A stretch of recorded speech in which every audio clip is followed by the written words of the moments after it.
बच्चों चलो भाई, अब अपन अपने नेक्स्ट क्वेश्चन की तरफ चलते हैं। ध्यान से देखते जाएंगे। स्क्रीन पे दिया हुआ है क्वेश्चन। यहाँ पर अपने को एक रिलेशन बताया है कॉम्प्लेक्स नंबर का। कैसा?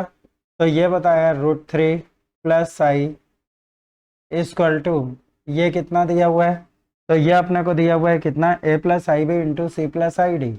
ए प्लस ये कितना हो जाएगा ib इंटू ये कितना आ जाएगा c+id। क्लियर है बच्चे लोग? अब ध्यान से देखेंगे, अपने को क्या निकालना है यहाँ पर, tan inverse b upon A plus tan inverse d upon C. और बच्चों अगर आप चारों ऑप्शन यहाँ पर अगर देखते हैं तो आपको क्या दिखाई दे रहा है, पूरे के पूरे जो वैल्यूज हैं वो किस में दी हुई हैं, जनरल सॉल्यूशन में। मतलब ट्रिग्नोमेट्री का जनरल सॉल्यूशन हल्का सा आपका सही होना चाहिए, तो फिर आपको कोई दिक्कत नहीं जाएगा। बाकी सिंपल सा प्रोसेस है। चलो भाई ध्यान से देखते जाएंगे। यहाँ पर एक छोटा सा ये रहता है बच्चों, एक प्रॉपर्टी रहता है आर्गुमेंट ऑफ ये कितना z1 इंटू z2। तो argument of z1 into z2 ये कितना हो जाता है? तो ये होता है आर्गुमेंट ऑफ z1 प्लस ये कितना होता है आर्गुमेंट ऑफ z2। ठीक है, ये कितना हो जाता है आर्गुमेंट ऑफ z2। क्लियर है? ऐसी प्रॉपर्टी होती है। तो बच्चों अपन क्या करते हैं, ये जो अपने पास लेफ्ट राइट में कॉम्प्लेक्स नंबर है, इस दो का मल्टीप्लिकेशन क्या है, ये तीसरे के बराबर है। तो ध्यान से देखते जाना, अपन दोनों साइड क्या ले लेते हैं आर्गुमेंट। तो ये कितना आ जाएगा आर्गुमेंट ऑफ, ये कितना आ जाएगा √3 + i। अब आगे जब आप इसमें ध्यान देंगे तो ये कितना हो जाएगा आर्गुमेंट ऑफ z1 z2। तो अपने पास क्या है बच्चों property, argument of z1 plus argument of z2 के बराबर आ जाएगा।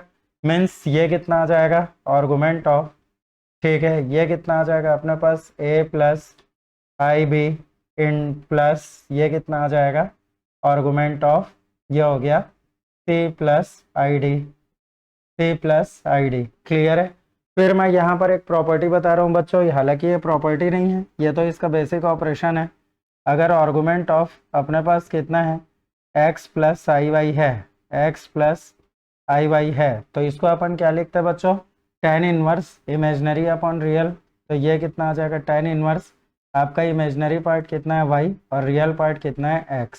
ठीक है, ऐसा भी है अपने पास एक फॉर्मूला होता है। क्या चीज़ हो गया, argument of x+iy equal to क्या हो जाएगा tan inverse imaginary part upon real part. याद रखना ना, इमेजनरी पार्ट में जनरली बच्चे आई वाई कर देते हैं, वैसा बिल्कुल भी आपको नहीं करना है, बिल्कुल ध्यान में रखेंगे। ठीक है, चलो भाई, तो जैसे ही मैं इसमें करता हूँ तो ये कितना आ जाएगा बच्चों अपने पास, तो tan इनवर्स, ठीक है, tan इनवर्स। तो ध्यान से देखेंगे, इमेजनरी अपॉन रियल मीन्स ये कितना हो गया 1/√3 इमेजनरी अपॉन रियल। तो ये कितना आ गया 1/√3 इक्वल टू, तो बच्चों जैसे ही इसमें जाते हैं तो ये कितना आ जाएगा tan इनवर्स, ये भी कितना हो जाएगा इमेजनरी अपॉन रियल मीन्स ये कितना हो गया अपने पास b/a और प्लस, अब वैसे ही ये कितना हो जाएगा अपने पास आर्गुमेंट ऑफ c+id मीन्स यहाँ पर भी कितना हो जाएगा इमेजनरी अपॉन रियल मीन्स ये कितना हो जाएगा tan इनवर्स, ये कितना आ जाएगा tan इनवर्स, ये आ जाएगा d/c।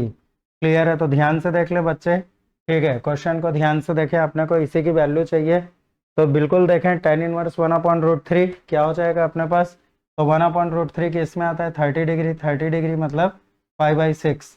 ठीक है, अब बच्चों को जो काम की बात बताने वाला हूँ उसको बिल्कुल एकदम ध्यान से देखेंगे। यहाँ पर जो आपका चार ऑप्शन जो दिया हुआ है वो किस में दिया हुआ है, तो चार ऑप्शन जो आपका दिया हुआ है वो जनरल सॉल्यूशन के टर्म्स में दिया हुआ है। तो शायद बच्चों को फिर ये लॉजिक याद हो कि ये कितना tan x equal to tan अल्फा, ठीक है, tan x equal to tan अल्फा जनरल सॉल्यूशन में। तो इसकी वैल्यू कितनी हो जाती है x इक्वल टू, ये कितना होता है n पाई प्लस अल्फा होता है, n पाई प्लस अल्फा।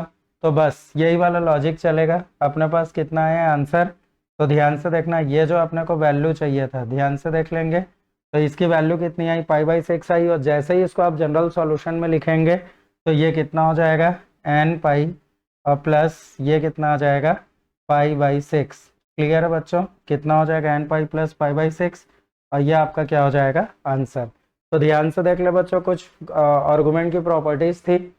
ठीक है, तो बस वो सिंपल सा प्रोसेस था। क्वेश्चन बहुत इजी था, थोड़ा सा मेंटेन करके चलो। Thank you.